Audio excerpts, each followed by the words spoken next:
Are you tired of being labeled as lazy? Forget the conventional advice. Discover why diving too deep into productivity can actually make you lazier, more stressed, and poorer. Find out the truth about productivity and how it affects your life in just 5 minutes. Have you ever wondered why modern life feels like a never-ending treadmill of tasks and responsibilities? In today's world, a relentless culture of productivity seems to have us all ensnared in its complex web.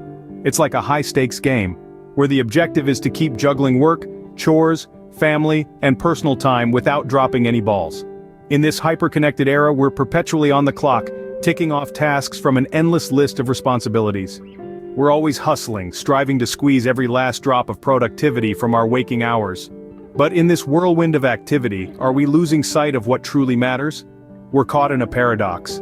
While we strive for efficiency and success, we often ignore the mounting pressures and the toll it takes on our well-being. It's like being stuck in a productivity paradox, where the more we strive to accomplish, the less time we have for ourselves. The modern productivity obsession has us all in its grip, but at what cost? As the cost of living soars and wages remain stagnant, how does our productivity obsession contribute to our financial strain? We find ourselves in a modern world, where the financial landscape is rapidly changing. With the cost of living consistently on the rise, our wages seem to be playing a cruel game of catch-up. This financial imbalance creates a need for additional income streams, pushing many into side hustles or multiple jobs. But here's the catch. The more we work, the more we're told we need to work. The world of productivity gurus and influencers beckons with promises of more money, more success, more of everything. Yet what they don't tell you is the financial strain trying to keep up with their standards can cause. We are sold on tools and systems, courses and books, all promising to unlock the secret of ultimate productivity. But these come at a cost, both monetary and otherwise. The pressure to perform, to keep up, can be financially draining, creating a cycle of stress that's hard to break free from. And let's not forget about the time. Time spent chasing these productivity standards is time taken away from other potentially profitable ventures or even just simple relaxation and rejuvenation. Time, as they say, is money. So, where does this leave us? It's clear that the pursuit of productivity, while noble in its intentions, can often lead us into a cycle of financial stress and strain. The key is to strike a balance, to understand that productivity is a tool, not a lifestyle. It's about working smarter, not just harder. Remember, it's your journey, and you get to decide the pace. In an age where productivity advice is a dime a dozen, how effective are these one-size-fits-all solutions? It's a question we must all ponder as we navigate the whirlwind of modern life. Welcome to the world of productivity gurus, a booming industry where self-proclaimed experts sell us the dream of superhuman efficiency. From Ali Abdaal's time management strategies to Gary Vee's hustle culture, we're inundated with advice on how to squeeze the most out of every second. But there's a catch. The pitfall lies in the assumption that productivity is a universal concept, that it can be distilled into a series of steps, followed like a recipe for success. This one-size-fits-all approach overlooks the fact that we're all unique, with diverse circumstances, capabilities, and priorities. Consider Matt D'Avella's minimalist approach. It works wonders for him, but for someone juggling multiple responsibilities or dealing with financial stress, this might not be the best fit. It's like trying to fit a square peg into a round hole, leading to frustration and failure. Moreover, this productivity advice often comes without a warning label about its potential side effects on our mental health. The pressure to constantly achieve, to be perpetually productive, can lead to anxiety and burnout. It's a dark underbelly of the productivity industry, often glossed over in the pursuit of efficiency. And let's not forget the financial strain. We're encouraged to invest in productivity tools, courses, and books, all in the name of working harder and smarter. But how many hours a week should we work? Is there a limit, or are we headed towards a future where the line between work and personal life is completely blurred?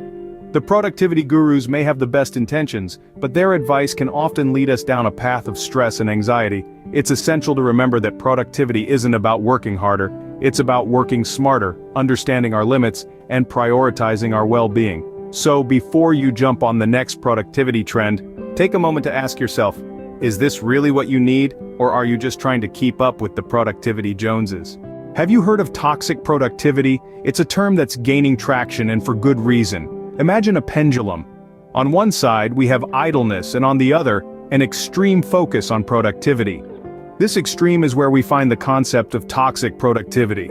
Toxic productivity is the belief that every moment must be spent in pursuit of productivity, that each tick of the clock must yield progress. It's the haunting echo of time is money reverberating in our minds. But here's the rub. When we're constantly chasing productivity, we can lose sight of everything else. Our relationships, for instance, can suffer. Dinners with loved ones get replaced by late-night work sessions. Conversations turn into networking opportunities. We become so engrossed in our to-do lists that we forget to live, to laugh, to love. And then there's our personal well-being. You've probably heard of burnout, right? It's a state of chronic stress that leads to physical and emotional exhaustion. It's the body's way of saying enough is enough. And it's often a direct result of toxic productivity. We also risk our mental health. Anxiety, depression, and feelings of inadequacy can all stem from the relentless pursuit of productivity. We start to equate our worth with our output, and that's a dangerous game to play.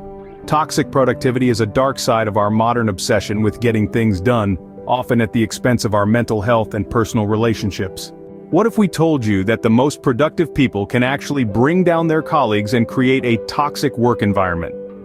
A surprising twist, isn't it? But this is not a mere conjecture. A study from Harvard Business School shows that high-performing individuals, the so-called productivity champions, can sometimes create a work environment that's less than conducive to collective success. How does this happen, you ask? Well, it lies in the paradox of productivity.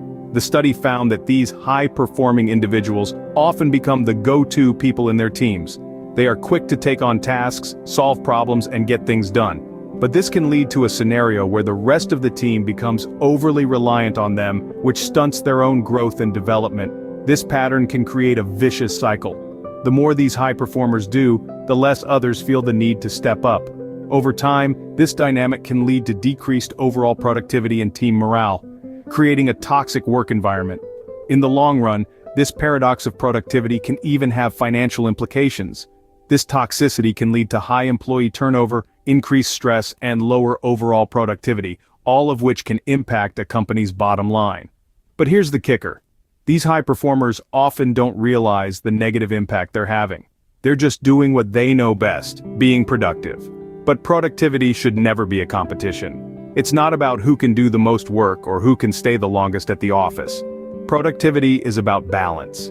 It's about knowing your limits and respecting the limits of others. It's about working smarter, not just harder.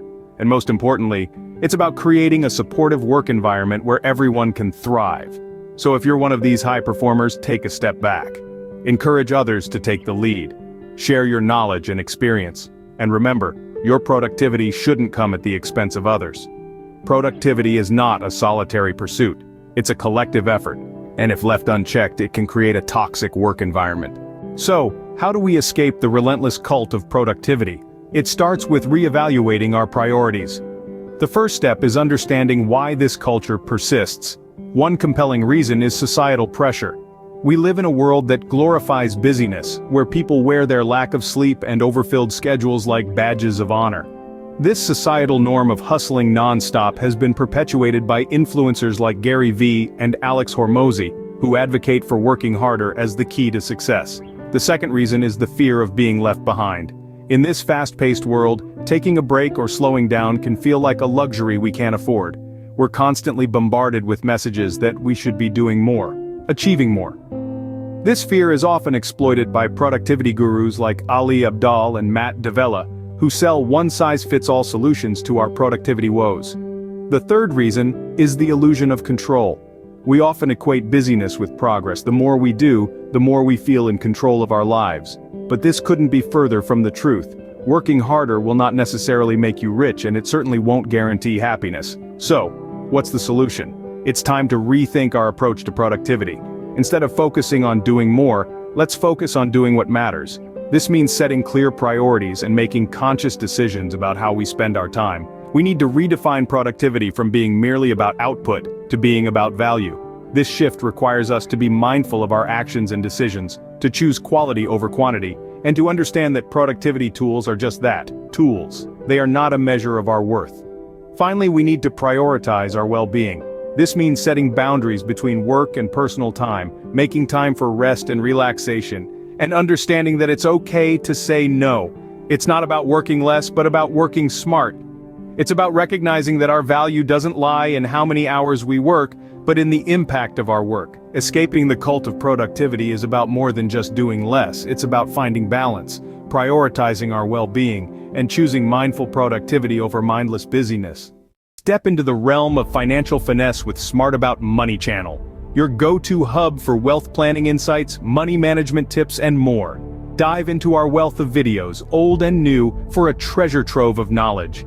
Got a burning question or a topic you're curious about? Drop a comment, we're here to guide you. So, what are you waiting for?